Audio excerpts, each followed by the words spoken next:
안녕하세요. 민트성형TV 성형외과 전문의 이학승 원장입니다. 오늘은 코성형 후 모공과 피지 샘에 대해서 설명을 드리도록 하겠습니다.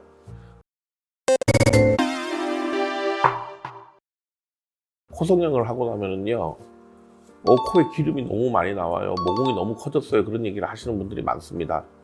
이거는 맞는 말이고요. 정도의 차이는 있지만은 기본적으로는 맞는 말이라고 보시면 됩니다. 본인이 거울을 자세히 보시면요, 코끝 위에 쪽은 피부가 매끈한 일반적인 피부 세포로 되어 있는데 아래쪽 3분의 1 정도는 모공이 발달되어 있고 피부가 좀 두꺼운 피지샘 세포로 되어 있는 것을 거울을 보시면 확인이 가능하실 겁니다. 피부의 성상 자체가 아예 틀린데요, 위에 쪽 같은 경우는 피지샘 자체가 별로 발달되어 있지 않는 세포이기 때문에 크게 문제가 되지 않는데, 코끝 쪽에, 콧볼 쪽, 코끝 쪽 같은 경우는 모공이 발달되어 있고 피지샘 세포가 많이 발달되어 있는 부분이거든요. 그래서 수술을 하게 되면은 그 부분에 손상을 한번 줄 수밖에 없습니다. 째고 수술을 하기 때문에 손상을 주게 되는데, 새살이 이제 나면서 치료가 되게 되는데, 새살이 날 때 콧대 쪽은 괜찮지만 코끝 쪽 같은 경우는 그 피지샘 세포가 새살이 나기 때문에 얘는 기능이 굉장히 활발합니다. 그래서 피지 양이 굉장히 많이 늘게 되는데요, 피지 양이 늘게 되면서 모공도 피지가 많이 분비되니까 늘어나고, 그러면서 피지 양이 많이 느는데, 이게 수술 전에 모공이 작고 피부가 하얗고 얇은 분들 같은 경우는 사실 그렇게 많이 늘지 않거든요. 늘어도 굉장히 단기간만 늘게 되는데, 피부가 두껍고 피지샘이 원래 발달되어 있는 분들, 원래가 지성인 분들 같은 경우는 피지 양이 굉장히 많이 나옵니다. 그래서 간혹 보면은요, 일주일째 기부수를 떼려고 하는데 피지가 많은 분들은 테이프랑 기부수가 다 한 허공에 떠 있는 분들이 있거든요. 다 떨어져 가지고서. 그런 분들이 대부분 코가 많이 붓고요, 피부가 얇은 분들 같은 경우는 피지 양이 적기 때문에 일주일째도 기부수 유지를 굉장히 잘하고 있어서 뗄 때 아파할 정도로 테이프가 잘 붙어 가지고 있습니다. 그래서 그런 분들은 붓기도 훨씬 좋고 회복이 훨씬 더 빠릅니다.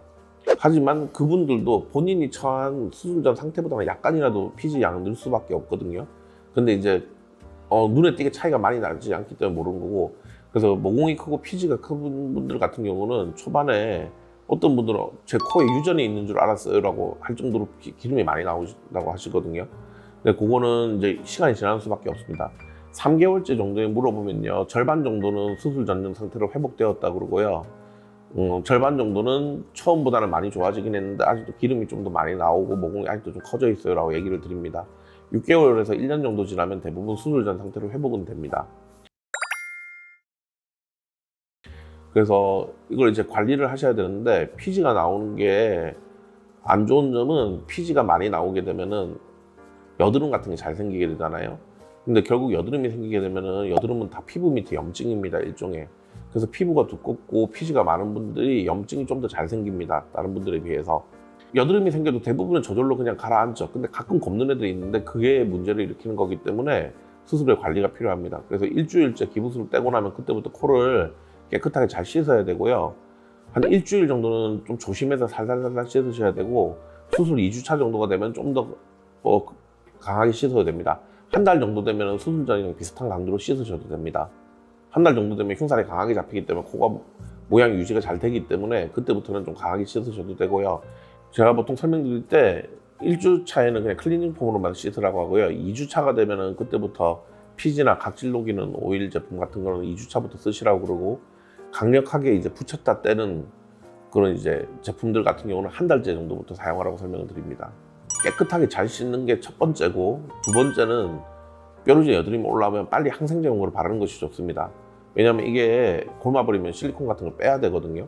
무보형물로 하는 경우는 사실 거기에 대해서 굉장히 자유롭죠. 하지만 무보형물이라고 해도 여드름이 심하면은 거기에 흉터 같은 게 남을 수 있기 때문에 항생제 용으로 발라주는 것이 좋습니다.